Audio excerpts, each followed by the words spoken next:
சிவாய நமஹா. முப்போதும் திரிமேனி தீண்டும் ஆதி செய்வர்கள் குலத்தில் சுந்தரமூர்த்தி சுவாமிகளினுடைய வழி வழி தோன்றல் திருவான்மையூர் அடியார்க்கு அடியன் சந்தோஷ் திரிமேனி சிவாச்சாரியார். இப்போ இந்த பூமியை சுற்றி ஒரு வட்ட வடிவமாக கோடு போடுறோம்னு வச்சுக்கோங்க.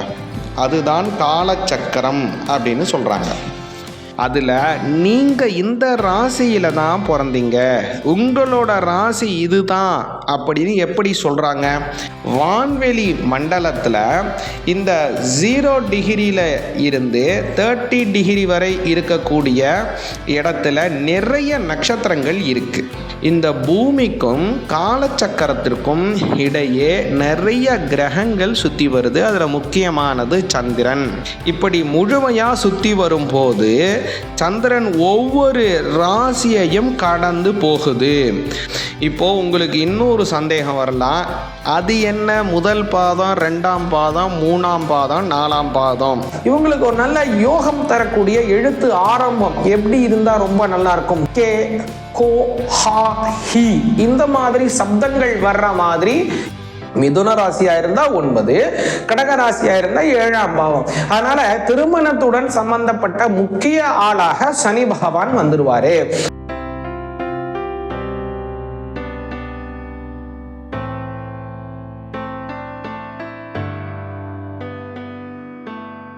நம்ம அன்றாடம் வானத்தில் பார்க்கும்போது பார்த்தீங்கன்னா ஆயிரக்கணக்கான நட்சத்திரங்கள் இருக்குங்க. இந்த ஆயிரக்கணக்கான நட்சத்திரங்கள் இருந்தாலும் நமக்குன்னு ஒரு நட்சத்திரத்தை சொல்கிறாங்க. இது எப்படி? நம்ம இந்த நட்சத்திரம் அஸ்வினி நட்சத்திரம், பரணி நட்சத்திரம், இதே மாதிரி கிருத்திகை நட்சத்திரம் அப்படின்னு நமக்கு சொல்கிறாங்க. அதே மாதிரி ஒரு பொண்ணு பார்க்குறோம், பையனுக்கும் பொண்ணுக்கும் பொண்ணு பார்க்கும்போது உடனே ஃபோன் பண்ணும்போதே முதல்ல என்ன சொல்லுவாங்க? உங்கள் பையன் என்ன நட்சத்திரம் அல்லது உங்கள் பொண்ணு என்ன நட்சத்திரம் தான் கேள்வி முதல்ல கேட்டே ஆரம்பிக்கிறாங்க. இல்லை குழந்தைக்கு பிறந்திருக்குன்னு யாருக்கோ சொல்கிறோம், உடனே என்ன கேட்பாங்க? குழந்தை பிறந்திருக்கா? சந்தோஷம். என்ன நட்சத்திரத்தில் குழந்தை பிறந்தது அப்படின்னு கேட்குறாங்க. நம்ம ஒரு கோயிலில் போய் அர்ச்சனை பண்ணுறோங்க, ஏதோ ஒரு விஷயம் செய்கிறோம். அப்போ முதல்ல ஐயர் என்ன கேட்பார்? உன் பேர் என்ன, நட்சத்திரம் என்ன சொல்லுங்கன்னு கேட்பாங்க. இப்போது இது மாதிரி நட்சத்திரம் அப்படின்னா என்ன, இது எதற்காக நமக்கு இந்த நட்சத்திரம்னு சொல்கிறாங்க? இவ்வளோ கோடி நட்சத்திரங்கள் இருந்தாலும் இந்த குறிப்பிட்ட இந்த நட்சத்திரத்தை நமக்கு ஏன் ஸ்புடம் பண்ணுறாங்க அப்படிங்கிறத முதல்ல நமக்கு தெளிவாக பார்த்துப்போம். அது மட்டும் இல்லாமல் உங்களுக்கு இந்த நட்சத்திரத்தில் பிறந்தீங்கன்னா இதற்கு எப்படியான உங்களுடைய வாழ்க்கை பயணம் இருக்க போகுது, எதுலாம் நீங்கள் கவனமாக இருக்கணும் அப்படிங்கிறது ஒரு முழுமையான ஒரு டைரி மாதிரி இருக்கக்கூடியது இந்த பதிவுங்க. ஒவ்வொரு நட்சத்திரத்திற்கும் ஒரு பிரத்யேகமானது இது. அதனால் இதை கொஞ்சம் முழுமையாக பாருங்கள். கொஞ்சம் பார்க்குறது கடைசியில் பார்க்குறதுன்னு அப்படின்னு பார்க்காம முழுமையா பாருங்க. அப்பதான் ஒவ்வொரு விஷயமும் உங்களுக்கு ஆணித்தனமா புரியும். சிவாய நமஹ. நீங்க இந்த நட்சத்திரத்துல தான் பிறந்தீங்க, உங்களோட நட்சத்திரம் இது அப்படின்னு எப்படி சொல்றாங்க? அதுக்கு முதல்ல உங்க ராசி இதுதான் அப்படின்னு எப்படி சொல்றாங்கன்னு பார்ப்போம். இப்போ பாருங்க, வான்வெளி மண்டலத்தில் பூமி ஒரு இடத்துல இருக்கு. இப்போது இந்த பூமியை சுற்றி ஒரு வட்ட வடிவமாக கோடு போடுறோம்னு வச்சுக்கோங்க. அதுதான் காலச்சக்கரம் அப்படின்னு சொல்கிறாங்க. இப்போது பூமியை சுற்றி வட்ட வடிவமான அந்த காலச்சக்கரம் இருக்குது. அதாவது 360 டிகிரி. ஒரு வட்டம்னாலே 360 டிகிரி. இதை 12 பகுதிகளாக பிரித்தோம் அப்படின்னா ஒவ்வொரு பகுதியும் 30 டிகிரி அப்படிங்கிற அளவுகோலில் வரும் இல்லைங்களா? அந்த 12 பிரிவுகளும் தான் 12 ராசி. இப்போது 0 டிகிரியிலிருந்து 30 டிகிரி வரை இருக்கக்கூடிய அந்த இடத்த மேஷராசின்னும், 30 டிகிரியிலேருந்து 60 டிகிரி வரை இருக்கக்கூடிய அளவில் ரிஷபராசி, அதனை தொடர்ந்து வரக்கூடிய அடுத்தடுத்த ராசி அப்படின்னு பேரை வச்சாங்க. சரி, இப்போது 12 ராசிகளை எப்படி பிரித்தாங்கன்னு பார்த்தோம். இப்போது அந்த ராசிகளுக்கு எப்படி பெயர் வச்சாங்கன்னு பார்ப்போம். நல்லா தெளிவாக கேளுங்க. 0 டிகிரியிலிருந்து 30 டிகிரி வரைக்கும் மேஷராசின்னு சொல்கிறோம். எப்படி அந்த பேரை வச்சாங்க? வான்வெளி மண்டலத்தில் இந்த 0 டிகிரியில் இருந்து 30 டிகிரி வரை இருக்கக்கூடிய இடத்துல நிறைய நட்சத்திரங்கள் இருக்குது. அந்த நட்சத்திரங்கள் எல்லாத்தையும் இணைச்சோம் அப்படின்னா, அதாவது ஒரு கோலத்தில் எப்படி புள்ளியெல்லாம் போட்டு அதில் நிறையா இணைச்சோம் அப்படின்னா அதில் நம்மளுக்கு ஒரு படம் கிடைக்குதோ, ஒரு ஃபிகர் கிடைக்குதோ, அதே போல் வானமண்டலத்தில் இருக்கக்கூடிய நட்சத்திரங்களை எல்லாம் இணைச்சோம் அப்படின்னா அது ஒரு ஆடு மாதிரி இருக்குது. 0 டிகிரிலேருந்து 30 டிகிரி வரை இருக்கிற இடத்துல. அதனால் அதுக்கு மேஷராசி அப்படின்னு பேர் வச்சாங்க. மேஷம் அப்படின்னா வடமொழியில் ஆடு அப்படிங்கிற பொருள். இப்படித்தான் அடுத்த 30 டிகிரியில இருந்து 60 டிகிரி வரை இருக்கும் உள்ள அந்த நட்சத்திரங்களை இணைக்கும் போது மாடு மாதிரியான உருவம் தருது. அதனால் அதுக்கு ரிஷபராசின்னு பேர் வச்சாங்க. ரிஷபம் அப்படின்னா காளை மாடு அப்படிங்கிற அர்த்தம். அப்படித்தான் 12 ராசிகளுக்கும் அது பார்ப்பதற்கு என்ன உருவத்தில் இருக்கிறதோ அந்த உருவத்தினுடைய பெயரையே பெயராக வச்சுட்டாங்க. சரி, இப்போ 12 ராசிகளை பிரித்து அதுக்கு பேர் வச்சோம் இல்லைங்களா? அதில் நீங்கள் இந்த ராசியில் தான் பிறந்தீங்க, உங்களோட ராசி இதுதான் அப்படின்னு எப்படி சொல்கிறாங்க அதையும் கொஞ்சம் நல்லா தெளிவாக பார்ப்போம். இப்போது இந்த பூமியை சுற்றி காலச்சக்கரம் இருக்குது இல்லையா? இந்த பூமிக்கும் காலச்சக்கரத்திற்கும் இடையே நிறைய கிரகங்கள் சுற்றி வருது. அதில் முக்கியமானது சந்திரன். இந்த சந்திரன் என்ன பண்ணுது அப்படின்னா இந்த காலச்சக்கரத்தை அப்படியே ஒரு தடவை சுற்றி வருவதற்கு சரியாக 27 நாட்கள் ஆகுதுங்க. இப்படி முழுமையாக சுற்றி வரும்போது சந்திரன் ஒவ்வொரு ராசியையும் கடந்து போகுது. அதாவது 27 நாளில் 12 ராசியையும் கடக்குது. இப்போ ஒரு குழந்தை எப்போ பிறக்குதோ அப்போ இந்த சந்திரன் எந்த ராசியை கடக்கிறதோ அதுதான் அந்த குழந்தையுடைய ராசி. உதாரணமாக சொல்கிறேன் கேளுங்க. ஒரு குழந்தை பிறக்கும் போது அந்த 12 ராசிகளாக பிரிச்சிருக்கோம் இல்லைங்களா காலச்சக்கரத்தை. அதில் 0 டிகிரியில இருந்து 30 டிகிரிக்குள்ள சந்திரன் இருந்தால் அந்த குழந்தைக்கு மேஷ ராசி அப்படின்னும், அதே போல 30 டிகிரியிலேருந்து 60 டிகிரிக்குள்ள சந்திரன் இருக்கும்போது அந்த குழந்தை பிறந்ததுன்னா அதுக்கு ரிஷப ராசி அப்படின்னு தீர்மானிக்கப்படுதுங்க. இது போல மற்ற ராசிகளுக்கும் அந்த குழந்தை பிறந்த அந்த ராசி அப்படின்னு தீர்மானிக்கப்படுது. இப்போ உங்களுடைய நட்சத்திரம் எப்படி தீர்மானிக்கப்படுது அப்படிங்கிறதையும் பார்ப்போம்.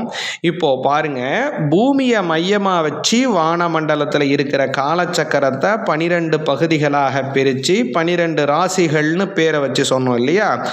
அது போலவே காலச்சக்கரம் இந்த பூமியை சுற்றி இருக்கக்கூடிய வட்டத்தை 27 பகுதிகளாக பிரித்தோம் அப்படின்னா ஒவ்வொரு பகுதியும் 13 டிகிரி 20 மினிட் அப்படிங்கிற அளவு வரும். இப்போ ஒவ்வொரு 13 டிகிரி 20 மினிட்டும் ஒவ்வொரு நட்சத்திரம். இப்படி 0 டிகிரியில இருந்து 30 டிகிரி வரை இருக்கிறது ஒரு ராசி எப்படியோ அதே போல தான் 0 டிகிரியில இருந்து 13 டிகிரி 20 மினிட் ஒரு நட்சத்திரம்.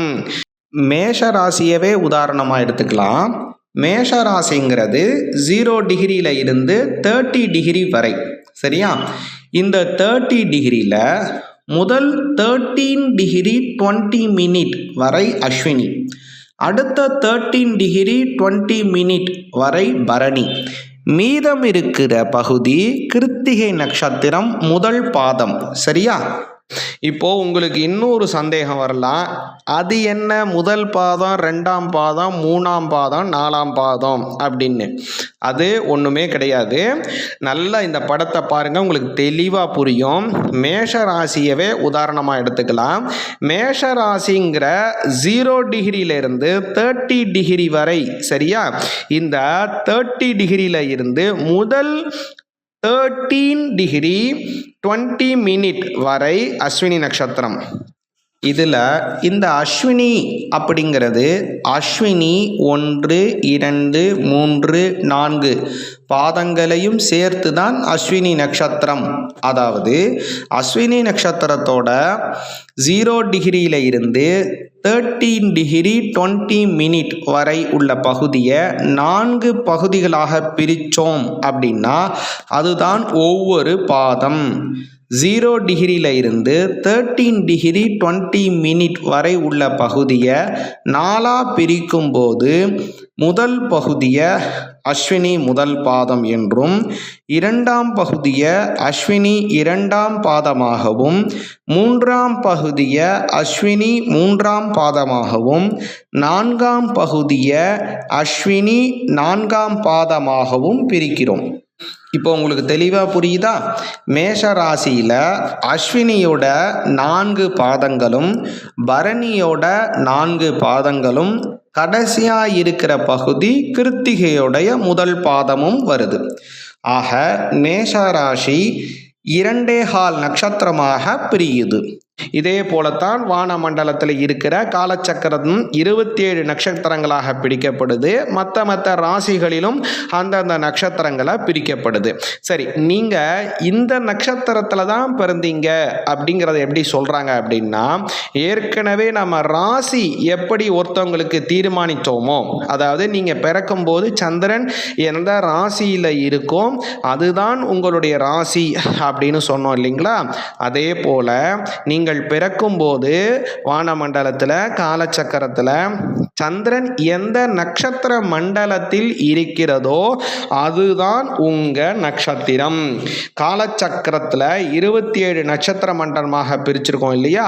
இந்த 27 நட்சத்திர மண்டலத்தில் நீங்க பிறக்கும்போது சந்திரன் எந்த நட்சத்திரம் வழியாக போய்கொண்டிருக்கிறதோ அதுதான் உங்களுடைய நட்சத்திரம். உதாரணமாக சொல்றோம் அப்படின்னா, நீங்க பிறக்கும்போது சந்திரன் மேஷ ராசியில 20 டிகிரியில இருக்கு அப்படின்னு வச்சுப்போம். அப்போ உங்களுக்கு பரணி நட்சத்திரம் வரும். இப்படித்தான் உங்களோட ராசியும் நட்சத்திரமும் தீர்மானிக்கப்படுகிறது, பாதமும் தீர்மானிக்கப்படுகிறது. சரி, வாங்க உங்க நட்சத்திரத்தை பற்றியும் அந்த நட்சத்திரத்தினுடைய பலன்களை பற்றியும், எதை செய்தால் உங்கள் நட்சத்திரத்திற்கு அதீதமான நன்மை கிடைக்கும் அப்படிங்கிறதையும் கொஞ்சம் விரிவாக பார்ப்போம்.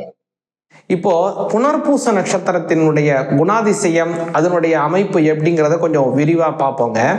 இப்போ புனர்பூச நட்சத்திரம் அப்படிங்கிறது பார்த்தீங்கன்னா குருவினுடைய ஆதிக்கம் கொண்ட நட்சத்திரம். இந்த புனர்பூசம் அப்படிங்கிறது ராமபிரான், சாட்சாத் ராமபிரான் இருக்கார் இல்லைங்களா, அவர் அவதாரம் செய்தது புனர்பூசம் நட்சத்திரம். புனர்பூசம் அப்படிங்கிறது ரொம்ப உகந்தமான நட்சத்திரம். எல்லோரையும் ஜீவ காருண்யத்துடன் பார்க்கக்கூடிய, பழகக்கூடிய, நேசிக்கக்கூடிய, சுவாசிக்கக்கூடிய நட்சத்திரம் புனர்பூசங்க.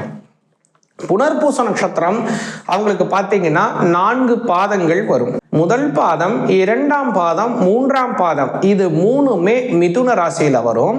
மீதம் இருக்கக்கூடிய ஒரே நட்சத்திரம் புனர்பூச நட்சத்திரம் 4ஆம் பாதம் மட்டும் கடகராசியில வருங்க. இந்த கடகராசி இது 4ஆம் பாதம். இந்த 4 பாதங்களை வச்சு தான் இவங்களுக்கு எவ்வளவு காலம் தசா புத்தி மீதம் இருக்குங்கிறத நிர்ணயம் பண்றது. குறிப்பா சொல்லணும் அப்படின்னா, புனர்பூச நட்சத்திரத்தினுடைய முதல் பாதத்துல ஒருத்தவங்க பிறக்கிறாங்க அப்படின்னா அவங்களுக்கு குரு தசை 16 வருடங்களிலிருந்து அவங்களுக்கு 12 வருடங்கள் வரைக்கும் வரலாம். இதே புனர்பூச நட்சத்திரம் 2ஆம் பாதத்துல அவங்க பிறந்திருக்காங்க அப்படின்னா 12 வருடங்களில் இருந்து 8 வருடங்கள் வரைக்கும் வரலாம். புனர்பூசம் நட்சத்திரம் 3ஆம் பாதத்தில் அவங்க பிறக்கிறாங்க அப்படின்னா 8 வருடத்தில் இருந்து 4 வருடத்திற்கு வரைக்கும் அது வரலாங்க. புனர்பூச நட்சத்திரம் 3ஆம் பாதத்திற்கு. இதே புனர்பூச நட்சத்திரம் 4ஆம் பாதமாக அவங்க இருந்தாங்கன்னா 4 வருடங்களுக்கும் குறைவாகத்தான் அவங்களுக்கு குரு தசை இருக்கும். இப்படி புரியுதுங்களா உங்களுக்கு? அப்போ எந்த பாதத்துல நீங்க பிறந்தீங்களோ அதை வச்சுதான் உங்களுக்கு குரு தசையினுடைய மீத இருப்பு, அதாவது கர்ப்ப செல் போக மீதம் எவ்வளவு இருக்குங்கிறத நிர்ணயம் பண்ண முடியுங்க. இப்போ குரு திசை உங்களுக்கு எப்படி இருக்கும் அப்படிங்கிறத பார்ப்போம்.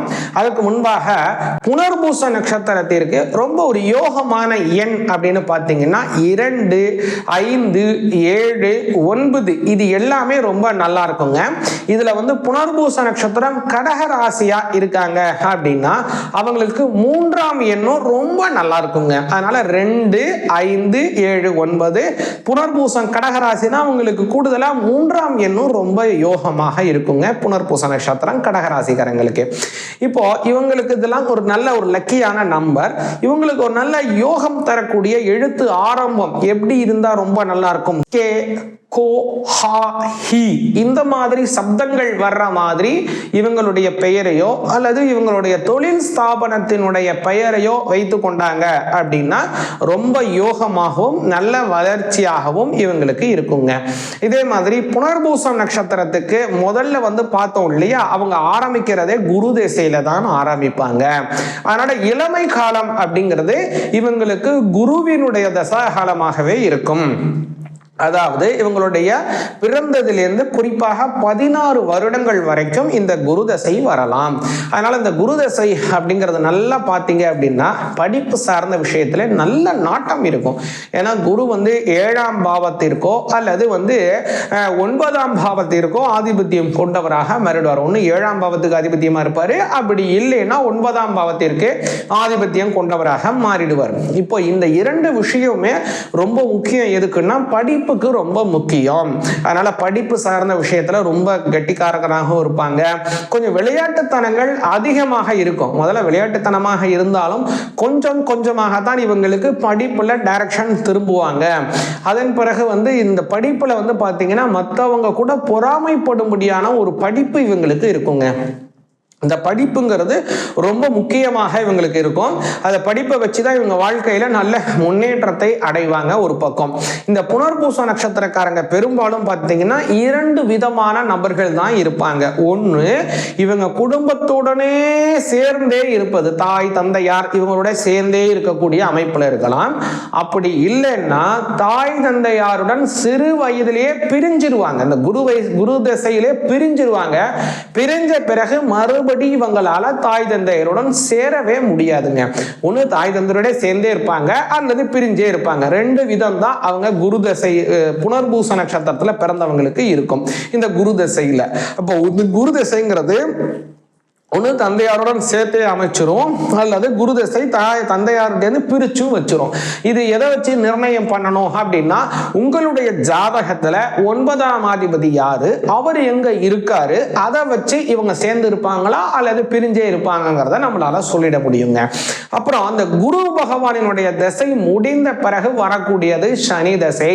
இந்த சனி தசை அப்படிங்கிறது ஒன்று சிறு வயசு 2 வயசுல கூட வந்துடலாம், அதிகபட்சமா 35 வயசு வரைக்கும். இந்த இடைப்பட்ட காலத்துல கரெக்டாக 19 வருடங்கள் சனி பகவானினுடைய தசை இவங்களுக்கு வருங்க. இந்த சனி தசை அப்படிங்கிறது தான் இவங்களுக்கு ரொம்ப நல்ல தசை. இவங்களுக்கு எதனால அப்படி சொல்றேன்னா சனி பகவான் பார்த்தீங்கன்னா ஒன்னு 9க்கு ஆதிபத்தியமாக வந்துருவாரு அல்லது 7ஆம் பாவத்திற்கு ஆதிபத்தியமாக வந்துருவாரு. மிதுன ராசியா இருந்தா 9, கடக ராசியா இருந்தா 7ஆம் பாவம். அதனால திருமணத்துடன் சம்பந்தப்பட்ட முக்கிய ஆளாக சனி பகவான் வந்துருவாரு.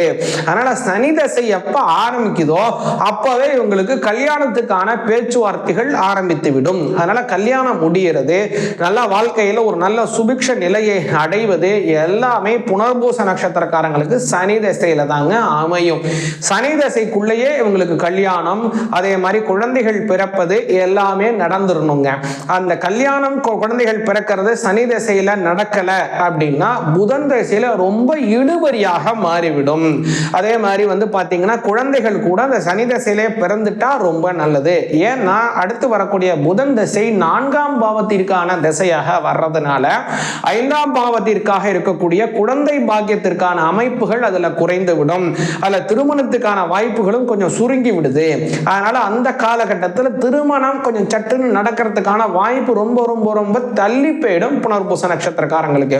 அதனால உங்களுக்கு புனர்பூச நட்சத்திரத்துல ஒரு குழந்தை இருக்கு அப்படின்னா அவங்களுடைய சனி திசை காலத்திலேயே குழந்தைக்கு கல்யாணம் பண்ணுவதற்கான வாய்ப்பு எப்படி இருக்குங்கிறத பார்த்து அதை ஏற்பாடு பண்றது நல்லதுங்க. குறிப்பாக இந்த சனி தசை முடிஞ்சு வரக்கூடிய புதன் தசை அப்படிங்கிறது இவங்களுக்கு குடும்ப உறுப்பினர்களுடைய சேர்க்கை, அதாவது கல்யாணம், இந்த மாதிரி விஷயங்கள்லாம் கொஞ்சம் சரியா இருக்காது. ஆனா எது எல்லாம் ரொம்ப நல்லா இருக்கும் அப்படின்னு பார்த்தீங்கன்னா ஒரு வீடு, வாகனம், வசதி, வாய்ப்புகள் இவைகளெல்லாம் ஏற்படுத்துறது, தன்னை ஒரு உயரிய நபராக பரிணாமப்படுத்தி கொள்வது, வளர்த்தி கொள்வது, தன்னைத்தானே செதுக்கி கொள்வது போன்ற நல்ல விஷயங்களுக்கெல்லாம் இவங்க இவங்களுக்கு புதன் திசை ரொம்ப சாதகமான திசையாக இருக்கும். ஏன்னா புதன் பகவான் 4ஆம் பாவத்தில் இருக்கிறதுனால சனி பகவான்ல இருக்கக்கூடிய கஷ்டம், அலைச்சல், தாமதம், இது மாதிரி நிறைய விஷயங்கள் இருக்கும். கல்யாணம் இதெல்லாம் நடந்தாலும் கூட பல தாமதங்கள் ஏற்படும். தொழில் ரீதியான சில மாற்றங்கள் ஏற்படும். தொழில் ரீதியான சில நிலையற்ற தன்மைகள் இருந்து கொண்டே இருக்கும். அது எல்லாமே எப்ப ஸ்திரமாகும் அப்படின்னா புதன் தசையில தான் அவங்களுக்கு ஸ்திரமாகுங்க. அந்த புதன் தசை அப்படிங்கிறது பாத்தீங்க அப்படின்னா வாழ்க்கையில ஒரு நல்ல சுபிக்ஷங்கள் ஏற்படுவது, அதே மாதிரி தொழில் சார்ந்த விஷயத்துல தனக்குன்னு ஒரு சுய அங்கீகாரம், சுய கௌரவம், இவர்னால தான் முடியும் அப்படின்னு உங்களுக்குன்னு தனித்துவமான சில கிளைண்ட் ஏற்படுறதுல பல நல்ல விஷயங்கள் ஏற்படுங்க இந்த புதன் தசையில. இந்த புதன் தசைக்கு அடுத்து வரக்கூடிய கேது தசை பாத்தீங்க அப்படின்னா உங்களுடைய 38வது வயசுல இருந்து 59வது வயசு, இந்த இன்பிட்வீன் கேப்ல ஒரு 7 வருட காலங்கள் கேது தசை வருங்க. இந்த கேது தசை அப்படிங்கிறது உங்களுக்கு வந்து ரொம்ப முக்கியமான ஒரு தசை. இந்த சமயத்துல நீங்க ரொம்ப கவனமாக இருக்க வேண்டியது எதுலன்னா உங்களுடைய தந்தையார், தாயார் இவங்க ஆரோக்கியத்துல ரொம்ப கவனமா இருக்கணும். ஏன்னா இந்த கேது தசை அப்படிங்கிறது உங்களுடைய தாய் தந்தையருக்கு ஒரு பெரிய கண்டத்தை கொடுக்கறதுக்கான வாய்ப்பு இருக்கிறதுனால அவங்களுடைய ஆரோக்கியத்துல ரொம்ப கவனமாக இருக்கணும். அந்த மாதிரி சமயத்துல அவங்களுக்கு ஏதோ உங்களுக்கு கேது தசை நடக்குது, இது மாதிரி தாய் தந்தையருக்கு ஒரு பிரச்சனை இருக்குங்க, இதுல என்ன எப்படி நம்ம ஓவர் கம் பண்ணி வர்றது அப்படின்னா ஒண்ணுமே இல்லை. அண்ணாமலையார் தொழுவார் வினை வழுவா வண்ணம் அருமே அப்படிங்கிற மாதிரி திருவண்ணாமலையில இருக்கக்கூடிய சிவபெருமானினுடைய அவர் இருக்கார் இல்லைங்களா, அந்த இடத்துல சாட்சாத் மலையாகவும் சிவனே இருக்கிறார், லிங்கமாகவும் சிவபெருமானே இருக்கிறார். அந்த இடத்துல போய் பௌர்ணமி தினத்துல கிரிவலம் வாங்க உங்க தாய் தந்தையருக்கு நல்ல ஆரோக்கியத்தை அந்த திருவண்ணாமலையில் இருக்கக்கூடிய அருணாச்சல மூர்த்தி அனுகிரகம் செய்வார். அப்புறம் இந்த கேது தசைக்கு அடுத்து வரக்கூடிய சுக்கிர தசை.